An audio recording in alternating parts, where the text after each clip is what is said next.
કરવી છે સ્ટોક છે ઇટરનલનો। હવે ગઈકાલે અહીંયા ઇટરનલના આપણને પરિણામ આવતા દેખાયા હતા। પરિણામમાં કોઈ બહુ જુઓ વધારે ઉત્સાહ નહોતો। નો ડાઉટ એક કંપનીની જે ક્વિક કોમર્સ રેવન્યુ છે એની અંદર વધારો થતો જોવા મળ્યો, પરંતુ આજે બ્રોકરેજ હાઉસ આવ્યા છે અને બ્રોકરેજ હાઉસ બુલિશ હોવા છતાં આજે સ્ટોકની અંદર થોડો ઘટાડો છે। શું છે કહી રહ્યા છે બ્રોકરેજ હાઉસ, અહીંયાથી એની માહિતી સાથે જોડાયા છે સહયોગી શ્રદ્ધાજી। શ્રદ્ધા, જણાવો શું ખાસ વિગત ઇટરનલના બ્રોકરેજ હાઉસના રિપોર્ટમાં?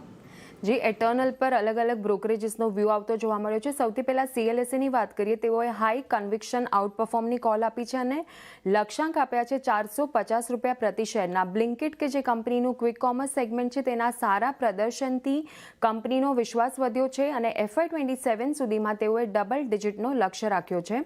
વિસ્તરણ છતાં બ્લિંકિટમાં NOV અપેક્ષાઓ કરતાં વધુ સારું પ્રદર્શન જોવા મળ્યું છે અને અધિગ્રહણ ખર્ચના કારણે એબિટા પર અસર જોવા મળી શકે છે અને FY27 સુધીમાં બ્લિંકિટના 3000 સ્ટોર્સ ખોલવાનું લક્ષ્ય છે।